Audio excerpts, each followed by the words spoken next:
Good morning and welcome back to Student Victim Assistance Virtual Coffee Chat. My name is Dianna. I'm a social work intern with Student Victim Assistance, and I want to take some time this morning to talk to you about two very important topics, grief and trauma. Let's get started. Something that I think most people may not know about trauma is that it is unequivocally linked with grief. If you've experienced trauma, then you've experienced grief. Most people only associate grief with the loss of a loved one, and while this is very true, it is not the only way we can experience grief. This is because often after trauma, we are no longer the self we were before, and our after self is left to grieve for the person we once were. This is extremely common for those who've experienced trauma.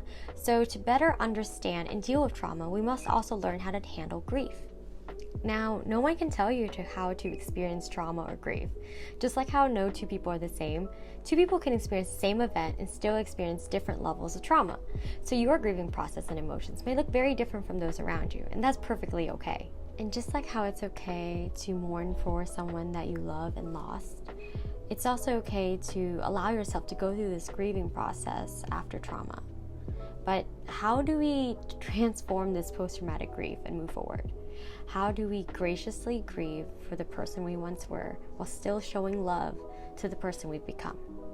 First, create a positive, supportive, and empathetic environment for yourself by staying connected with loved ones and friends. During this time, it is really important to make sure that you surround yourself with people who not only hold you up, but also honor your need to grieve.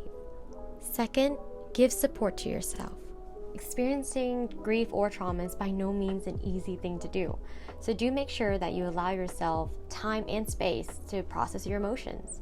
And also remember that it's normal to experience setbacks sometimes in the path to healing. So do make sure you show yourself some self-compassion during these times. In your healing, do make sure that you practice self-care by eating well, maintaining a regular sleep schedule, and also finding ways to add some form of physical activity into your daily routine. Now, I do understand that this advice does seem overused at this point. I do believe it's because that they are tried and true remedies that can help you regain control of your life and take care of the person that you are now.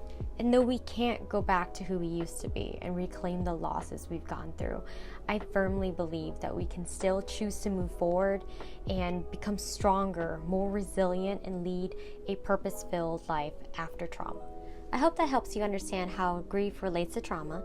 And if you have any questions about trauma, need any type of crisis intervention, or wanted to make an appointment with an advocate, please call us at 404-413-1965.